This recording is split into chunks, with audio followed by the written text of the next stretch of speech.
आज का दिन कांग्रेस के लिए बेहद खास है।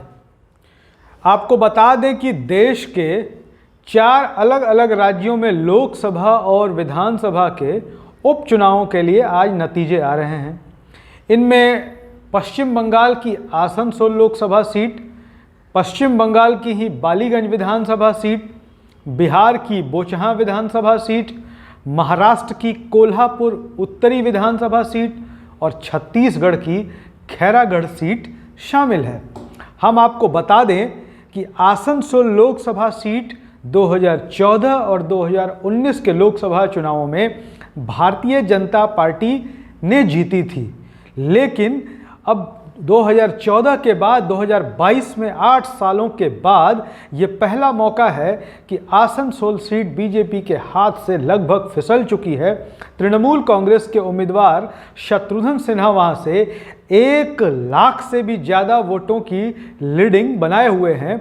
अभी आखिरी परिणाम आने बाकी हैं, लेकिन हम बात कर रहे हैं कांग्रेस की। आपको बताएं कि छत्तीसगढ़ में कांग्रेस का शासन है। वहाँ की खैरागढ़ सीट पर भी उपचुनाव हुए थे। खैरागढ़ सीट पर भी आज नतीजा सामने आया है। हम आपको बता दें कि खैरागढ़ में कांग्रेस के टिकट पर यशोदा नीलांबर वर्मा चुनाव लड़ रही थी, जबकि भारतीय जनता पार्टी से कोमल जांघेल उन्हें टक्कर दे रही थी। चुनाव के नतीजे लगभग आ चुके हैं। 14,000 वोटों के अंतर से कांग्रेस की उम्मीदवार यशोदा नीलांबर वर्मा चुनाव जीत गई हैं। यानी कि छत्तीसगढ़ में कांग्रेस ने इस सीट पर अपना कब्जा बरकरार रख लिया है। छत्तीसगढ़ में कांग्रेस के कार्यकर्ताओं में जश्न का माहौल है। छत्तीसगढ़ में कांग्रेस के नेता इसे अपनी भूपेश बघेल सरकार के कामकाज पर लोगों की मुहर बता रहे हैं। वहीं अब बात करते हैं महाराष्ट्र की। तो महाराष्ट्र में कांग्रेस, राष्ट्रवादी कांग्रेस और शिवसेना की गठबंधन सरकार है, जिसे वहां पर आघाड़ी सरकार के नाम से जाना जाता है। वहां पर भी कोल्हापुर उत्तर जैसी बेहद महत्वपूर्ण सीट पर उपचुनाव हुए थे। उसके लिए भी आज नतीजे सामने आ गए हैं। इस सीट पर कांग्रेस ने 18,000 वोटों के अंतर से भारतीय जनता पार्टी को हरा दिया है और जीत दर्ज कर ली है। हम आपको बता दें कि सीट पर कांग्रेस से जयश्री जाधव चंद्रकांत मैदान में थी, जबकि भारतीय जनता पार्टी की ओर से सत्यजीत कदम चुनावी मैदान में थे। कांग्रेस के उम्मीदवार को लगभग 94,000 वोट और भाजपा के उम्मीदवार को लगभग 73,174 वोट प्राप्त हुए। ऐसे में छत्तीसगढ़ और महाराष्ट्र में कांग्रेस की जीत हुई है। हम ये कह सकते हैं कि 2 सीटें जहां कांग्रेस ने जीती है, 2 सीटें तृणमूल कांग्रेस को आई हैं। तो वहीं बिहार की बोचहां सीट पर आरजेडी का कब्जा हो गया है।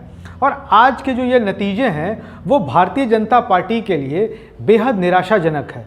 विधानसभा सीटों की भी अगर हम बात कर ले तो जो बिहार में बोचहां का रिजल्ट है वो सीट पिछली दफ़े एनडीए के पास थी और वहां की जो उम्मीदवार बेबी कुमारी निर्दलीय विधायक बनने में कामयाब हुई थी, वो भारतीय जनता पार्टी के टिकट पर इतनी बुरी तरह से हारी हैं कि इसकी कल्पना भी नहीं की जा सकती है। लगभग 40,000 वोटों से उनकी हार निश्चित है। और ऐसे में जो आज उपचुनावों का दिन रहा है वो भारतीय जनता पार्टी को परेशान करने वाला है।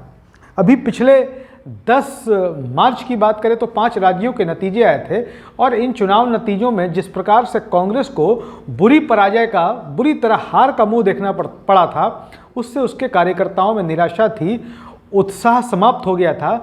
लेकिन जिस तरीके से 2 राज्यों में कांग्रेस अपनी सीटें बचाने में कामयाब हुई है, उससे लेकर एक बार फिर से कांग्रेस कार्यकर्ताओं में उत्साह का माहौल है। छत्तीसगढ़ और महाराष्ट्र में जश्न जैसा माहौल देखा जा रहा है। रंग अबीर गुलाल उड़ाए जा रहे हैं, आतिशबाजी हो रही है और कांग्रेस की ओर से मिठाइयाँ बांटी जा रही हैं।